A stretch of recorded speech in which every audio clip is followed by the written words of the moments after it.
I'm Claudette Montana-Pattison with Fan Nation Now, joined by Mike Fisher. He's the publisher of Washington Football here on Fan Nation.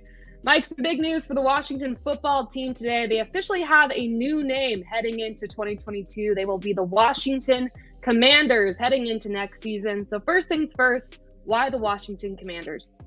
Yeah, I guess now you need to look up Washington Commanders at Sports Illustrated, and you'll find our coverage.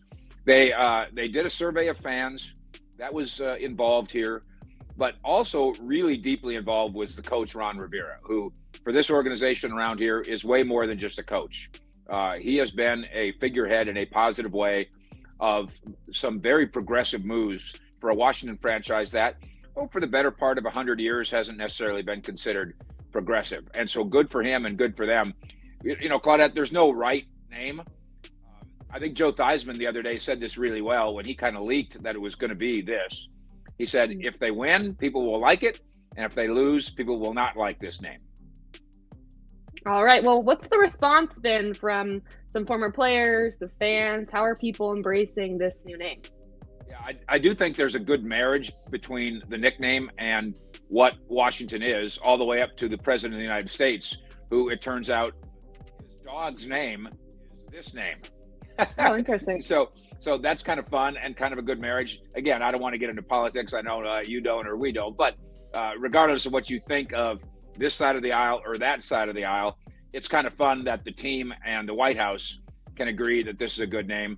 It is representative of leadership in Washington. It's representative of what goes on in the Pentagon and all the rest.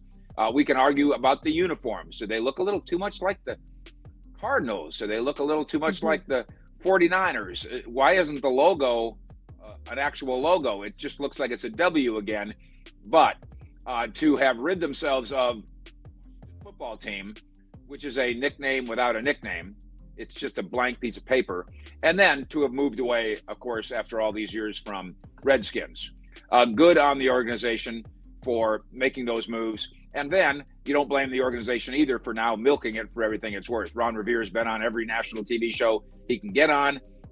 They are trying to be front and center with having the branding of this. Now they got to go win some football games. That's true. And the team went 7-10 overall last year, did not make the playoffs. How do they start this new chapter with a new name, and how do they take that step forward next season? The roster is really strong when everybody's healthy, especially on defense. And I think inside the building, they are admitting we need to take a big shot at a quarterback again. Albert Breer, our colleague from Sports Illustrated, have mentioned, he says a quarterback like Russell Wilson, a quarterback like Deshaun Watson, like Aaron Rodgers. Now, you've got to get those guys to like the idea, but there's not very many people on that level. That kind of trade would be a costly one. If you remember, Washington and Ron Rivera gave it a shot with Matthew Stafford a year ago and took a fairly big shot at trying to bring him to Washington. Instead, the Rams basically won the bidding with the Lions there. So a Matthew Stafford type quarterback, somebody who's now going to the Super Bowl, as we know, that level of quarterback in a Washington uniform by any nickname would make them a legitimate contender, I think, with the Cowboys in the NFC East in this upcoming year.